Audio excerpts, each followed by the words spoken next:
आता पाहूया टॉप 9 मोठ्या बातम्या। येवल्यामध्ये वादळी वाऱ्यानं घराचं छत कोसळलं, 3 जण जखमी। मंत्री छगन भुजबळांकडून व्हिडिओ कॉलवरून जखमींची विचारपूस, जखमींच्या उपचारासह घराची दुरुस्ती करून देण्याचं आश्वासन। 11वी प्रवेशाचे संकेतस्थळ ठप्प, सलग दुसऱ्या दिवशी सर्व्हर डाऊन। 11वीच्या प्रवेश प्रक्रियेला पुन्हा मुदतवाढ, पहिल्या फेरीची निवड यादी 29 मे रोजी जाहीर होणार। नीट पेपरफुटी प्रकरणातील आरोपी शिवराज मोठेगावकर हा धाराशिवमध्ये श्रीमंत घरातील विद्यार्थ्यांची चाचणी घेतल्याचा धक्कादायक दावा।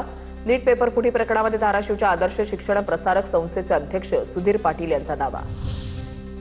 लातूरमध्ये क्लास असलेल्या विभागातील व्यवसाय बंद करण्याचे आदेश, जिल्हा उद्योग केंद्रानं दिले आदेश।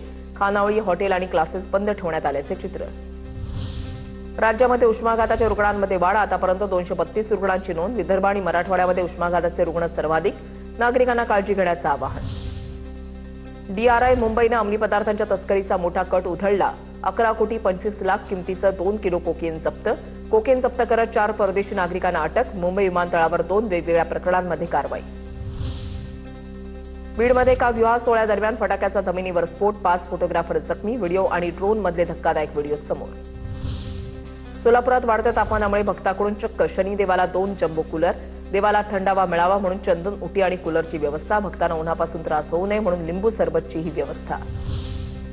परळमधील कामगार मैदानामध्ये क्रिकेट स्पर्धेचं आयोजन, आदित्य ठाकरेंनी क्रिकेट खेळण्याचा आनंद लुटला। अच्छे दिन आने वाले हैं ऐसा सुना है, कहा गए हम भी ढूंढ रहे हैं, आदित्य ठाकरेंचा टोला।